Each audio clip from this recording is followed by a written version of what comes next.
Assalamualaikum warahmatullahi wabarakatuh. Alhamdulillah ketemu lagi dengan Mas Idris.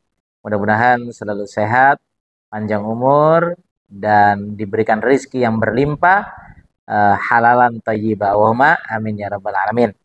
Pemirsa dan ambyar, mari kita lanjutkan pembahasan kitab Jauharut Tauhid, masih tentang makna Nabi dan Rasul, ya.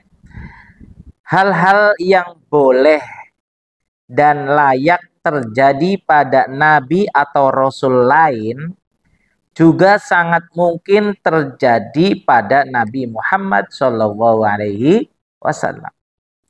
Jika menurut satu pendapat Nabi Musa alaihissalam diangkat menjadi nabi ketika berusia 30 tahun, maka tentu hal itu juga boleh terjadi pada Nabi Muhammad Shallallahu Alaihi Wasallam. Jika Nabi Isa alaihissalam dan Nabi Yahya alaihissalam diangkat menjadi nabi saat masih belum genap berusia 15 tahun, ada yang berpendapat 3 tahun, 7 tahun, 13 tahun, maka tentu hal itu juga boleh terjadi pada Nabi Muhammad SAW. Gelar yang disandangkan para nabi dan rasul juga disandangkan Nabi Muhammad SAW. Semua gelar, ya, itu juga bisa disandangkan kepada Nabi Muhammad SAW. Bahkan Nabi Muhammad SAW memiliki sifat yang tidak dimiliki oleh nabi yang lain. Karena Nabi Muhammad SAW diberikan keistimewaan yang tidak diberikan kepada nabi yang lain. Karenanya orang yang menyatakan bahwa Nabi Muhammad SAW tidak mungkin menjadi nabi sebelum berumur 40 tahun, sama saja dengan merendahkan derajat Nabi Muhammad SAW. Karena secara tidak langsung dia lebih mengunggulkan Nabi Isa alaihissalam dan Nabi Yahya alaihissalam dibandingkan Nabi Muhammad SAW. Renungkanlah masalah ini. Jadi semua yang paling hebat itu dari nabi-nabi dan rasul itu adalah Nabi Muhammad SAW. Maka makna dari tauhid adalah mengesahkan zat yang disembah. Jangan beribadah kepada selain Allah. Karena itu syirik.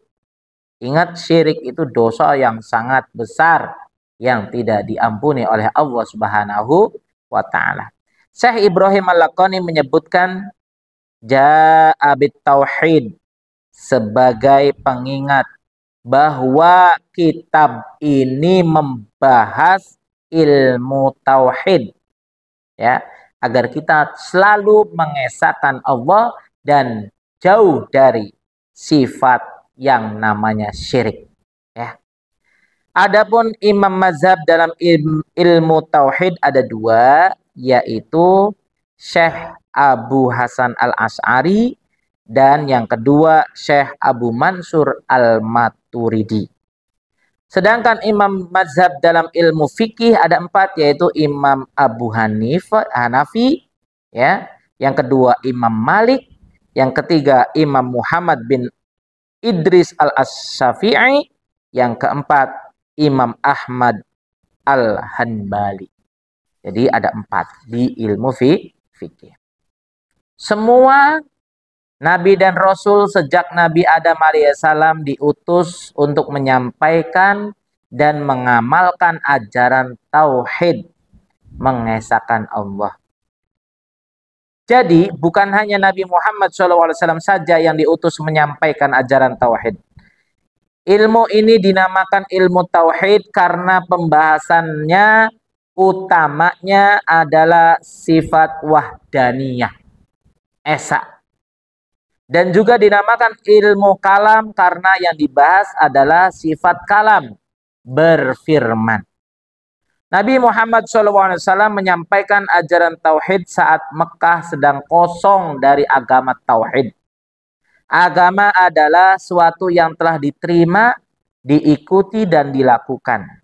Agama Allah berarti hukum-hukum Allah yang mengajak pada kebaikan yang harus dilakukan oleh hambanya secara ringkas prinsip agama ada 4 hal.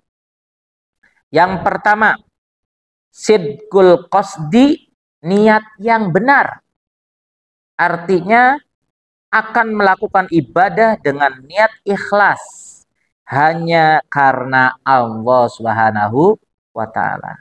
Coba kita renungkan, ibadah selama ini ikhlas atau belum? Ya, kita renungkan. Yang kedua, wafaul ahdi.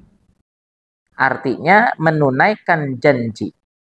Artinya akan melakukan semua kewajiban dari Allah Subhanahu wa taala.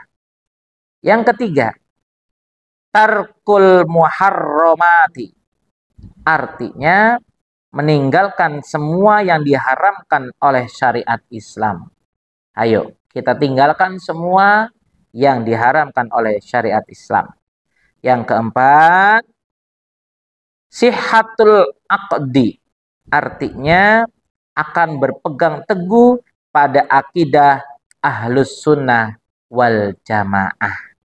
Nah, dari keempat ini benar-benar kita harus pererat, ya.